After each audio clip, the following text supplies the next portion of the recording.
मुझे सारी खुशियाँ तो तेरे दर से मिलती हैं, हर गलती की माफ़ी तेरे दर से मिलती है। बोलिए कृपालु दयालु भगवान श्री महाकाल जी की सदा ही जय। आप सभी को मेरा श्री गौरी शंकर सीताराम राधे श्याम। श्री गौरी शंकर दरबार में मैं सुयश अग्रवाल आप सभी का स्वागत करता हूं। सभी को प्रणाम नमस्कार और प्रेम भरे हृदय से वंदन। तो भैया पिछली वीडियो का विषय चल रहा था कि कुंवरबाई जी का दहेज स्वयं श्री भगवान जी के द्वारा दिया जाता है, मतलब उनकी विदाई हो जाती है। नरसी का भात भी नाम है जिस प्रसंग का, बहुत ही विख्यात है, प्रसिद्ध है, सभी जानते होंगे। और वो वीडियो में आई बटन पर लगा दूंगा, वो भी जा कर के आप देख लेना, तभी उससे आगे की ये वीडियो है जो सही ढंग से और ज़्यादा समझ में आएगी। तो बस उनकी पुत्री का विवाह तो पहले ही हो चुका होता है, अब सिर्फ उनके ससुराल के यहाँ से उनकी विदाई लेने के लिए आते हैं कुल पुरोहित जी। रंगधर मेहता नाम होता है उनके ससुर का, उनके घर से। और दहेज का कोई उनकी सामग्री होती नहीं है भगत जी के पास, तो वो भगवान का आवाहन करते हैं और श्री भगवान अपने भक्त की लाज बचाने आ जाते हैं। और विश्व का सबसे बड़ा भात जो दिया जाता है वो यही है। कहा जाता है कि ऐसा ना तो कभी दिया गया और ना आगे भी दिया जाएगा। वो तो जेन्युइनली बात है, हम खुद ही सोच सकते हैं। जिसको स्वयं भगवान श्री कृष्ण और माता लक्ष्मी स्वरूपा रुक्मणी जी कुछ दे रही हो, तो वो कितना विशाल होगा। तो चलिए फिर इस वीडियो को शुरू करते हैं। तो इस वीडियो का विषय है पुत्र की सगाई। अब देखो, जो पुत्री थी, मतलब 2 संतानें हैं भक्तराज की, वो तो सभी अब आप जानते भी होंगे, मैं पहले वीडियो भी बना चुका हूँ कुटुंब के परिचय की। श्यामल दास जी और कुंवरबाई जी। श्यामल दास जी तो पुत्र का नाम है और कुंवरबाई उनकी पुत्री का नाम है। पुत्री का विवाह बहुत पहले ही हो गया था, मतलब सगाई बहुत पहले ही हो गई थी, विवाह भी हो गया था, और अब पिछली वीडियो में उनका विदाई भी हो गई। तो पुत्री तो चली गई उनके घर से, भक्तराज के घर से, सारा काम उनका कंप्लीट। अब बारी आती है भक्तराज के पुत्र की, जिनका नाम होता है श्यामल दास। तो अब भैया उनका प्रोग्राम चालू होता है, उनकी सगाई होती है। तो अब देखिए इस वीडियो में जब मैंने ये प्रसंग पढ़ा तो मैं इतना आनंदित हुआ कि मतलब मुझे हंसी भी आई, रोना भी आया और मज़ा भी आया। अभी हंसी आपको भी आएगी। हंसी मतलब ये नहीं है यार कि मैं कॉमेडी वीडियो सुना रहा हूँ, कॉमेडी कुछ बना रहा हूँ। हंसी का मेरा मतलब है, मतलब भगवान की लीला को सुन करके, भगवान को देख करके, भगवान कैसे कैसे काम करते हैं और फिर ये दुनिया कैसे कैसे काम करती है। क्या होता है ना, दुनिया भक्त के लिए जाल बिछाती है, कितने ही षड्यंत्र रचती है, सारे प्रकरण बनाती है, लेकिन एंड में क्या पता चलता है कि वो सारे जाल वो खुद अपने लिए ही बुन रही होती है। संसार की बात कर रहा हूँ मैं, सारे जो जितने भी षड्यंत्र होते हैं वो खुद उन्हीं पर लागू हो जाते हैं, और भक्त जो होता है वो फिर भी फ्री का फ्री ही रहता है। वो ये कहावत है, जिस घर को चोर से बचाना था उसी घर की चाबी उसी को दे आए, कि भैया हम सोच रहे थे ये चोर इस घर में हमारे ना घुसे, और चाबी उसी को दे आए। तो वही वाली बात है भगवान और भक्त के बीच में, कि दुनिया सोचती है ये इसमें ना घुसे हमारे घर में, और चाबी उसी को दे देती है, भक्त को भगवान दिलवा देते हैं। तो ऐसी लीला करते हैं भैया, अजीबोगरीब भगवान की सिस्टम है। तो चलिए शुरू करते हैं। खैर, तो भक्त भावन भगवान श्री कृष्ण की कृपा से भक्तराज कुंवरबाई की विदाई से चिंता से मुक्त हो गए, क्योंकि अब विदाई हो गई, विवाह हो गया, सगाई वगाई सब अपना काम निमट गया। अब निश्चिंत होकर वह अपने जीवन में पहले की तरह वही भजन पूजन में लगने लगे। मतलब रोज की दिनचर्या जो उनकी पहले थी, उठना और अपना स्नान ध्यान पूजा पाठ, रात तक का यही उनका हिसाब किताब। अब उनका भजन पूजन और साधु सेवा जो वो करते थे, वो चर्चा सारे नगर में खूब फैल गई। भैया फैलेगी, जब भगवान जिसका कुछ करेंगे तो सारा डंका जमाने में होता ही है।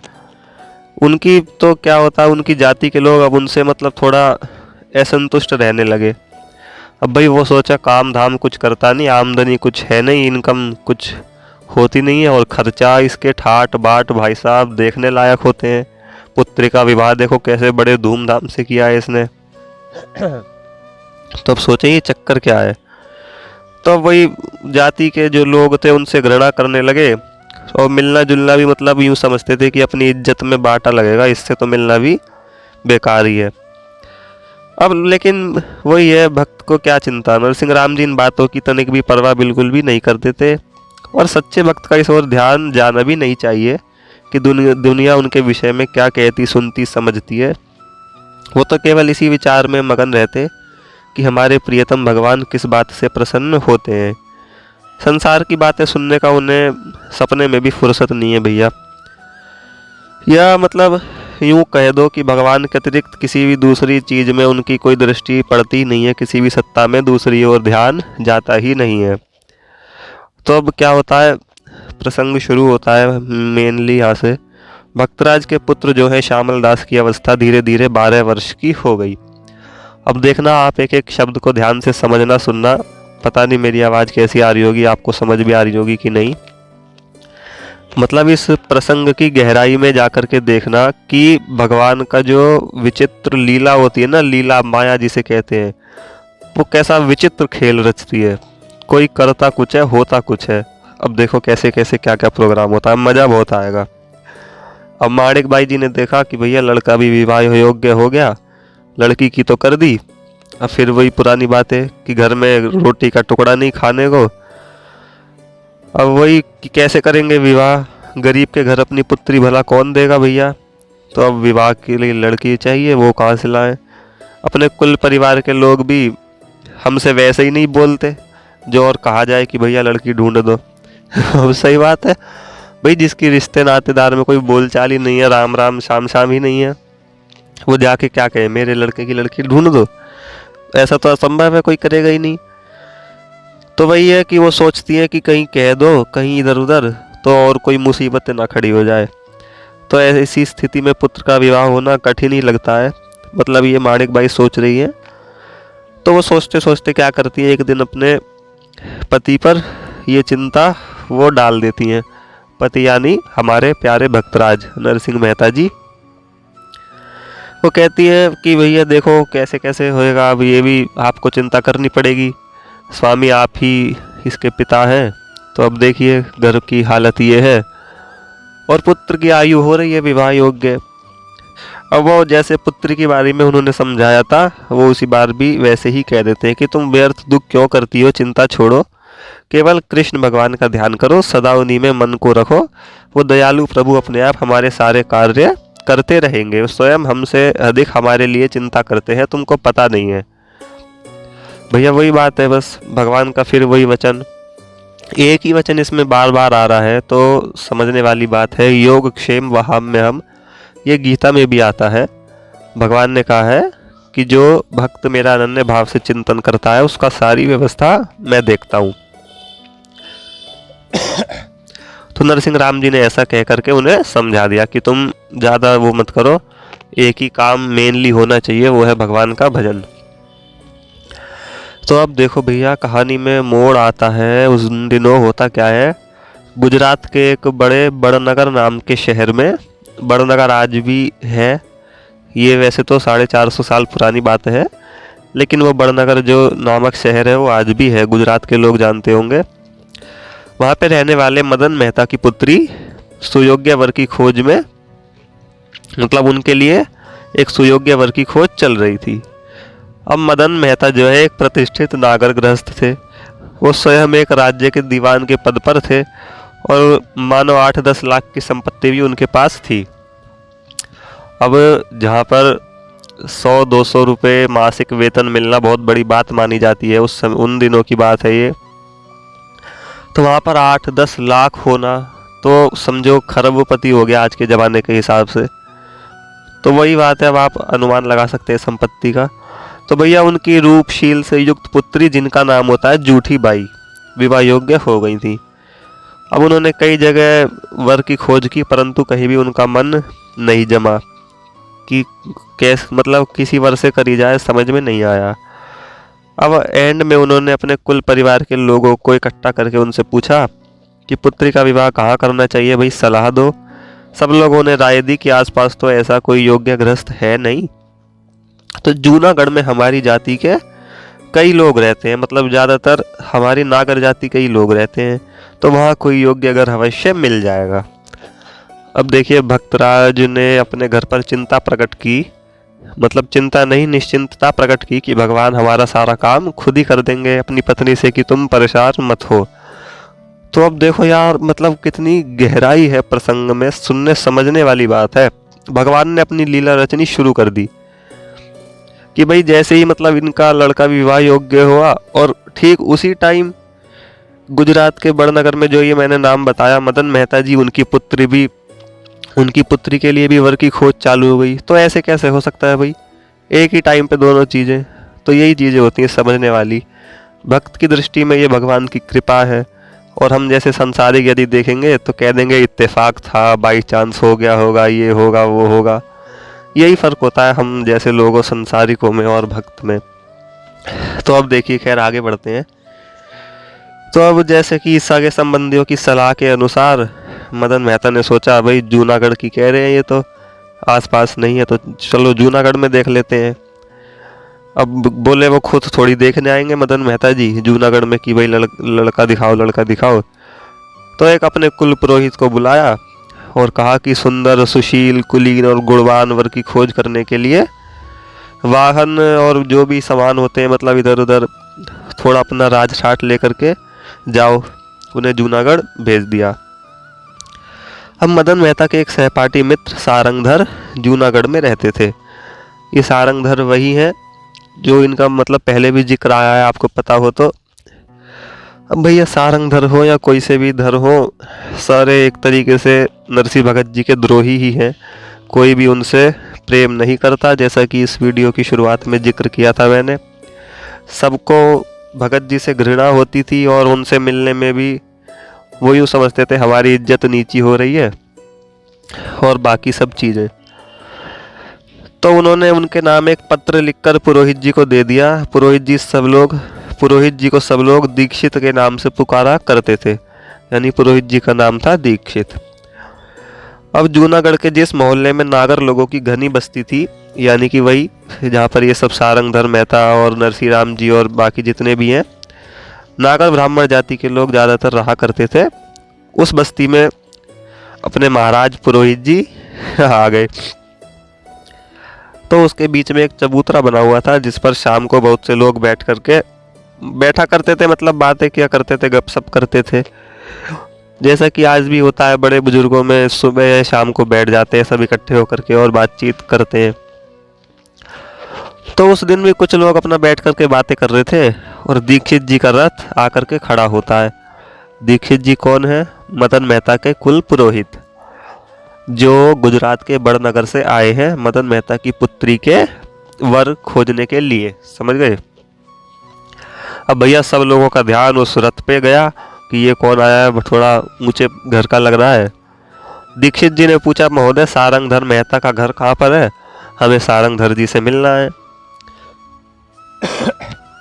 तो सारंगधर मेहता नागर जाति का एक प्रतिष्ठित गृहस्थ था। मैंने परिचय वाली वीडियो में बताया था कि जो जूनागढ़ का एक तरीके से हेड है, यानी नागर ब्राह्मण जाति का, उनका नाम सारंगधर ही है। तो उस समय वो भी वहाँ मौजूद थे। उन्होंने उत्तर दिया, कहिए महोदय क्या काम है आपको, आप कहाँ से पधार रहे हैं? मेरा नाम ही सारंगधर है। दीक्षित जी रथ से उतर कर के यजमान की दी हुई चिट्ठी उनके हाथ में दे देते हैं, और चिट्ठी खोलकर वह पढ़ते हैं। उस पे लिखा होता है, प्रिय मित्र सारंगधर जी, सप्रेम प्रणाम। आपके पास मैं अपने कुल पुरोहित दीक्षित जी को भेज रहा हूँ। मेरी पुत्री जूठी बाई की अवस्था विवाह योग्य हो गई है। कृपा करके आप अपने यहाँ किसी कुलीन घर में एक रूप शील और थोड़ा गुण में जो भी सुयोग्य वर हो, उनका घर देख करके इनका संबंध करा दीजिएगा। आपको अपना एक अभिन्न मित्र जान करके मैं ये कष्ट दे रहा हूँ, आपका अपना मदन मेहता। तो ये लेटर उन्होंने मदन मेहता जी ने भेजा था दीक्षित जी के हाथों, उन्होंने सारंगधर को दे दिया। अब भैया सारंगधर पत्र पढ़ करके खड़ा हुआ और दीक्षित जी को अपने घर पे ले गया। दीक्षित जी का उचित आदर सत्कार कर उसने अपने मित्र मदन राय का कुशल समाचार पूछा। तो मतलब वही हाय हेलो हुई, घर पे ले जाकर के बातचीत। तो बात ही बात में ये समाचार सारी नागर जाति में फैल गया कि बड़नगर से एक बड़े मदन मेहता जी का पुरोहित वर की खोज में आया है। तो भैया प्रोग्राम षड्यंत्र जो होता है वो रचना शुरू हुआ। चारों ओर से एक न एक बहाना लेकर के लोग सारंगधर के घर पे आए। जो आता वही पहले अनजान की तरह दीक्षित जी की ओर इशारा करके पूछता, कहिए सारंगधर जी ये महोदय कौन है। सारंगधर जी सबको बता देते कि ये बड़नगर से मेरे मित्र मदन राय के पुरोहित हैं, मेरे मित्र की कन्या के लिए सुयोग्य वर की खोज में आए हैं। अब भैया वर की खोज में आए हुए मनुष्य को देखकर ग्रस्त लोग भी चंचल हो उठते हैं। अब जो विशेष स्वार्थी होते हैं उनका तो कहना ही क्या भैया, छोड़ो। तो अब जो भी जैसे येन केन प्रकारेण वाली बात है, जिसका जैसे बन पड़ता वो अपना काम बनाने के लिए बेचैन हो उठता। अब देखो होता क्या है, ऐसे कुछ लोग जो वहाँ बैठे थे वो अपने आप को रोक नहीं सके और उन्होंने अपनी राय प्रकट करना शुरू कर दिया। किसी ने अपने पुत्र का गुणगान कर डाला, किसी ने मित्र की कुलीनता का बखान किया, किसी ने अपने संबंधी का, किसी ने बुआ का, नानी का, चाचा का, मामा का, जो भी जिस प्रकार की उन्नति का रोचक वर्णन कोई भी सुना देता। किसी ने किसी के व्यापार का, किसी ने उच्च पद का, किसी ने सुंदरता का, सुशीलता का, किसी ने विद्या का, और पता नहीं क्या जो जो सब, कि भैया इधर कर लो, इसका लड़का अच्छा है, ये मेरे मामा का भांजा है, ये मेरा ये है, ये मेरा वो है। अब दीक्षित जी सोचे कि ये तो थोड़ा एकदम ही इंटरेस्टेड से हो रहे हैं, ज़्यादा कुछ गड़बड़ तो नहीं है। वो चुपचाप सारी बातें सुनते रहे। वो थोड़ा भाप गए कि हाँ थोड़ा मामला गड़बड़ है यहाँ, हिसाब किताब, ये लोग जानबूझ करके अपने ही घर परिवार का पता बता रहे हैं। अब वो भैया सोचे कि थोड़ा गुजरात के बड़े व्यापारी की पुत्री है, हमारे घर में विवाह हो जाए तो अच्छा हो। वही है ना, सुर नर मुनि सब की है रीति, स्वार्थ लागी करई सब प्रीति।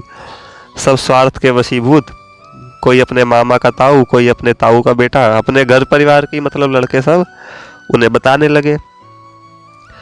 अब दूसरे दिन क्या होता है, दीक्षित जी कहते हैं कि सारंगधर मित्र मतलब सारंगधर जी, आप हमारे साथ चलिए और घर घर में चलिए, हम वहां पर खुद ही वर को देख करके आएंगे। सारंगधर जी कहे ठीक है, जैसा आपकी राय हो। तो उनका एक मित्र था कृष्ण राय, उनकी रास्ते में उन्होंने खूब प्रशंसा करी और उनके दरवाजे पर चले गए। तो कृष्ण राय ने दीक्षित जी का खूब सत्कार किया और थोड़ा बहुत अपने धन का, प्रतिष्ठा का भी कुछ जिक्र कर दिया। अपने पुत्र को कपड़े लत्ते से सजा करके सामने बिठा दिया।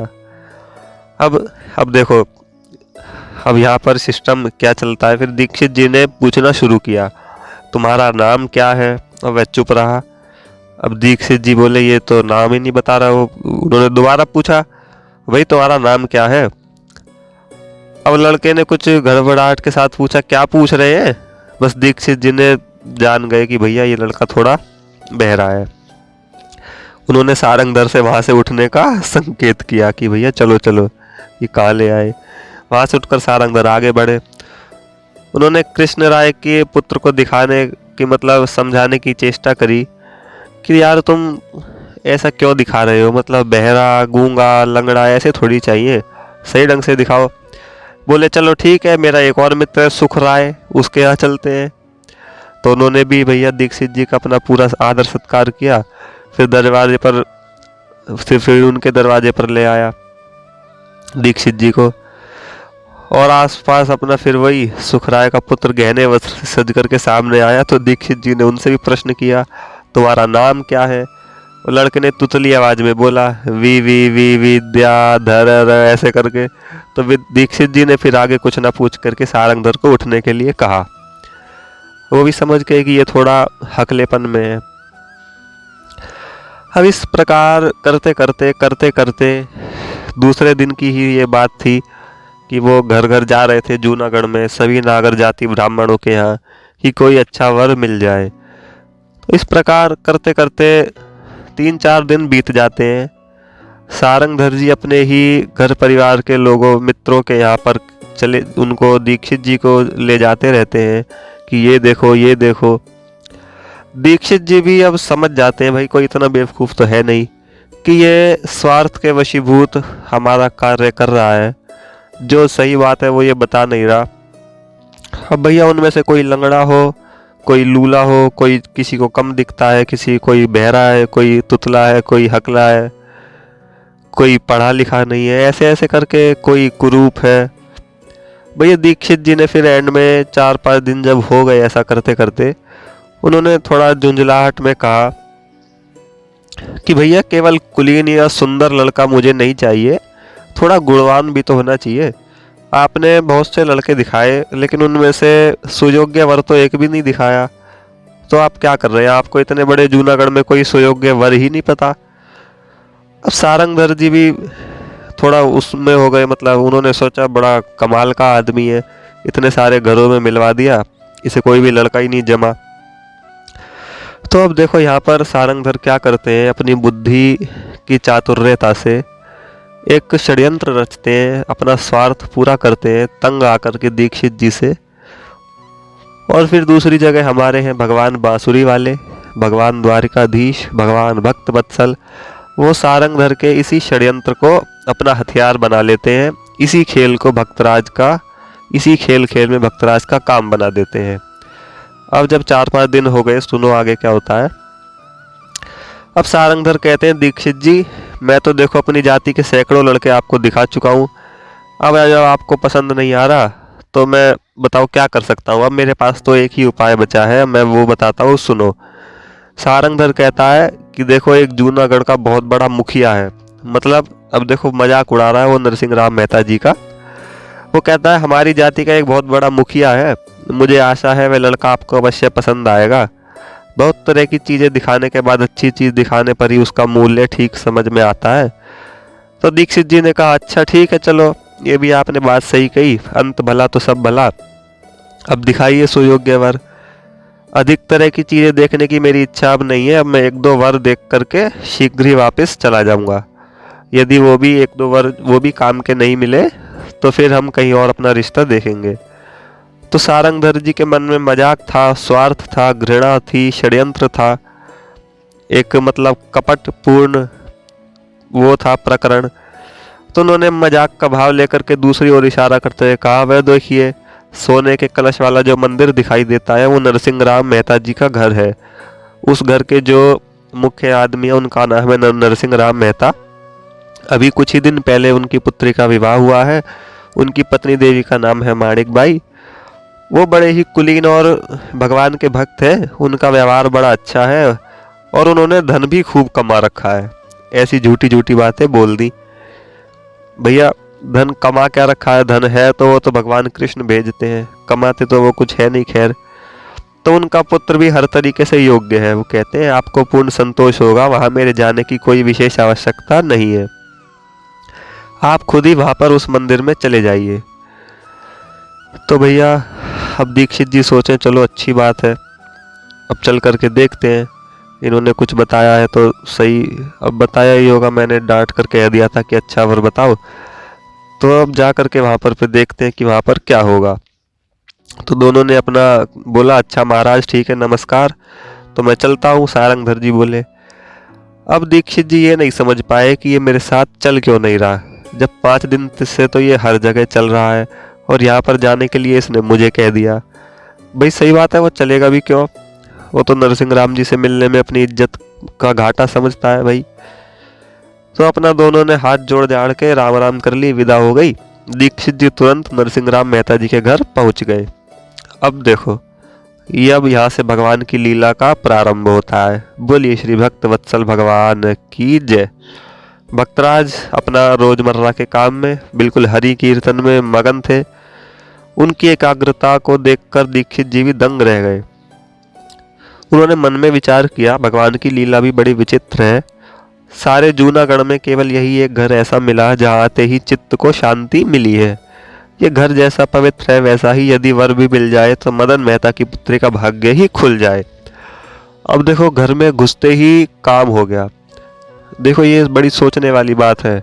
ना तो वो दीक्षित अभी भक्तराज की पत्नी से मिला है, ना पुत्र से मिला है, ना खुद भक्तराज से मिला है, और घर में घुसते ही उनके मन में खुद ही प्रेरणा हो गई कि यदि वर अच्छा हुआ तो अभी यहीं विवाह कर देंगे। यही भगवान की लीला होती है, बिना कुछ करे कुछ भी हुए भगवान खुद ही सारा काम अपने आप कर देते हैं। तो भैया, और देखो एक बात और बड़ी गहरी यहाँ पर आती है। दीक्षित जी कह रहे हैं कि पूरे जूनागढ़ में एक यही घर है जहाँ पर हमारे चित्त को शांति मिली है। तो ये विशेषता है भगवान के भजन की, भगवान के नाम की, भगवान के कीर्तन की, कि जिस घर में भगवान के पावन नाम का जाप होता है, कीर्तन होता है, उस घर में एक अलौकिक ही पवित्रता फैल जाती है। तो जो उस घर के लोगों को तो पवित्र करती ही करती है, और तो जो बाहर से कोई आता है उसका भी मन को शांत करती है। तो भैया अपना दीक्षित जी आए, उनकी पत्नी जी ने यानी माणिक बाई जी ने, और उनके भक्तराज मतलब हमारे, उन्होंने आदर सत्कार करके बैठा दिया। दीक्षित जी ने भक्तराज के पास आकर के प्रणाम किया। भक्तराज ने उन्हें भगवान का प्रसाद दे करके किया, कहिए महाराज आपका क्या नाम है, आपका निवास कहाँ है। भक्तराज वो बोला, दीक्षित जी बोले, भक्तराज मैं बड़नगर के दीवान मदन राय जी की पुत्री का संबंध करने के लिए यहाँ कुछ दिनों से आया हुआ हूँ। सौभाग्य की बात है कि आपके दर्शन करने का भी सुअवसर प्राप्त हुआ। तो मैंने सुना है आपके यहाँ एक विवाह योग्य पुत्र है, कृपया उसे मुझे दिखाइए। दीक्षित जी ने बोला। अब नरसिंह मेहता जी कहे, इस शहर में भैया देखो 700 नागर गृहस्थों के घर हैं और सभी धनवान और कुलीन है। आप तो जानते ही हैं आज के ज़माने में जिसके पास धन है वही मनुष्य कुलीन, पंडित, विद्वान, ब्राह्मण, गुणवान, वही वक्ता, वही सब कुछ है। तो सब कुछ एक पैसे में ही आ जाते हैं। तो नरसिंह राम जी बोले, इस नीति के अनुसार ना तो मैं कुलीन हूँ, ना गुणवान हूँ, ना पंडित हूँ, मेरे पास तो केवल एक राधेश्याम भगवान का नाम है। तो नरसिंह राम जी ने साफ साफ अपनी स्थिति बता दी कि देख लो भैया, पहले ही विचार कर लो, मैं तो एक भगवान को जानता हूँ और मेरे पास कुछ नहीं है। तो दीक्षित जी भी थोड़ा आध्यात्मिक थे, भगवत भक्ति में थे। उन्होंने कहा, भक्तराज देखिए, लक्ष्मी तो चंचला है, कभी आती है कभी चली जाती है। जो मनुष्य आज सम्राट है वो कल रास्ते पर भीख मांगते हुए देखा जा सकता है। तो इसीलिए महात्मा लोग धन को सच्चा धनवान नहीं मानते। इस संसार में सब निर्धन ही है, कोई धनवान नहीं है। धनवान तो उसे ही जानना चाहिए जिसके पास भगवान के नाम का धन है। एक कबीरदास जी ने भी बात कही है, मेरे ध्यान आई, कबीरा सब जग निर्धना, धनवंता नहीं कोई, धनवंता सो ही जानिए राम धनी जो होई। कि जिसके पास राम जी के नाम का धन है वही एक धनवान है, बाकी और कोई नहीं है।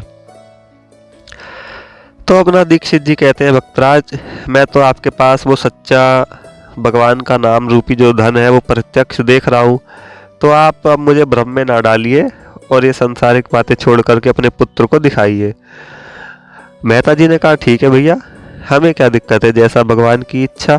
उन्होंने अपने श्यामलदास पुत्र को बुलाया और परमात्मा की कृपा से दीक्षित जी को श्यामलदास जी का मुखमंडल चंद्रमा के समान दिखाई दिया। उनकी अलौकिक तेजस्वी मूर्ति को देखकर वो अत्यंत प्रसन्न हुए।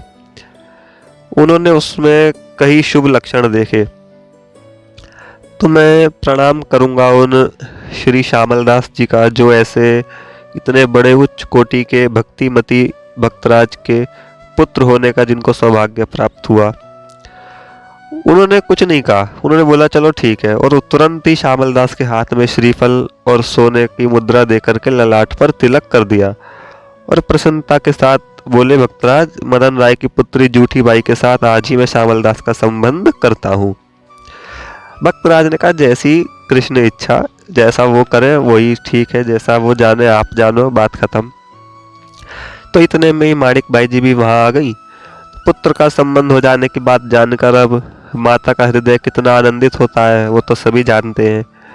तो इस निर्धनता में भी आपने इस सौभाग्य की बात सोचकर आनंद के मारे उनके नेत्रों से आंसू आने लगे।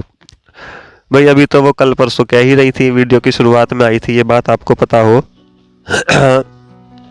कि स्वामी अपने पति से कह रही थी, मतलब नरसिंह मेहता जी से, कि हमारे घर ना धन है, ना कुछ है, ना खाने को रोटी तक नहीं है, हमारे बेटे का विवाह कैसे होगा। और अब 3-4 दिन बाद ही विवाह का खुद ही प्रस्ताव आ गया, तो बताओ कैसा आश्चर्य होगा। तो दूसरे दिन दीक्षित जी अपना बड़नगर के लिए विदा हो जाते हैं, क्योंकि उनका उद्देश्य पूरा हो गया, उन्हें सुयोग्य वर मिल गया। बड़नगर पहुंच करके अपने यजमान के सामने नरसिंह राम की सारी भक्ति, सज्जनता, सच्चाई सबका वो खूब बखान कर देते हैं। श्यामल दास के रूप का, सुलक्षण का वर्णन करते हुए जूठी बाई के सौभाग्य के लिए उसे बधाई दे देते हैं, यानी मदन मेहता जी को, और कह देते हैं कि मेरे हिसाब से, मेरे अनुसार तो 100% सबसे बढ़िया वर नरसिंह राम जी का पुत्र ही है, बाकी आप जानो। मदन राय जी कहते हैं, मैं क्या जानूं, जैसा तुम करके आए हो वो बिल्कुल ठीक है, मैंने तुम्हें ही भेजा था, जैसा आप कहोगे वैसा ठीक है। मदन राय का सारा परिवार उनके वर्णन को सुनकर बड़ा आनंदित होता है, और नरसिंह राम जी की निर्धनता पर मदन राय कहते थे कि जब सब तरह से वो योग्य हैं तो फिर चलो धन की कोई चिंता नहीं है, भगवान ने धन हमको भी भरपूर दिया है, तो जो 8-10 लाख की संपत्ति है उनमें से 1-8 लाख उन्हें भी दे देंगे, क्या दिक्कत है, सब कष्ट उनका दूर हो जाएगा। तो बोलिए श्री भक्तवत्सल भगवान की जय, राधा कृष्ण भगवान की जय। इस वीडियो का प्रसंग इतना ही था, विषय था श्यामल दास जी की सगाई जो हो जाती है। अब देखिए इसका अंत में सार क्या निकल कर के आता है। यदि सही ढंग से मैं बताने में सफल रहा हूँ तो समझ में आई हो कि नहीं आई हो आपको पता नहीं, राम जी जाने। कि भाई मतलब दुनिया कितना भी षड्यंत्र, प्रकरण, कपट रच ले भक्त के प्रति, वही वाली बात है मैंने पहले भी बोली थी कि जिस चोर से घर को बचाना है उसी को चाबी दे आए। तो संसार अपना फालतू वही काम करता है, जिस भक्त के प्रति जाल रचता है उस जाल में खुद ही फंस जाता है। बिना नरसिंह राम जी के कुछ कहे करे वो घर से हिले भी नहीं, कोई किसी सुयोग्य, विवाह योग्य कन्या का उन्होंने ढूंढना भी शुरू नहीं किया, कुछ भी नहीं किया, घर बैठे बिठाए खुद ही प्रस्ताव आ गया। तो सोचो कितने आनंद का विषय है, आनंद की बात है, कितना विश्वास है उनको, कितनी मजेदार बात है कि मतलब वही बात है, योग क्षेम वाम में हम भगवान सारा काम खुद ही कर देते हैं। अभी 4-5 दिन पहले तो उनकी पत्नी उन्हें कह रही थी कि कैसे होगा, चिंता कर रही थी, और अब मतलब अपने आप ही सब सारा काम उनका हो जाता है, और उसी क्षण उनकी सगाई भी वो नियुक्त कर देते हैं, यानी श्यामल दास जी की सगाई हो जाती है। तो इस वीडियो में इतना ही। अगली वीडियो में भक्तराज के पुत्र के विवाह का प्रसंग आएगा। सभी को आनंद मंगल सहित। श्री गौरी शंकर सीताराम, राधे श्याम।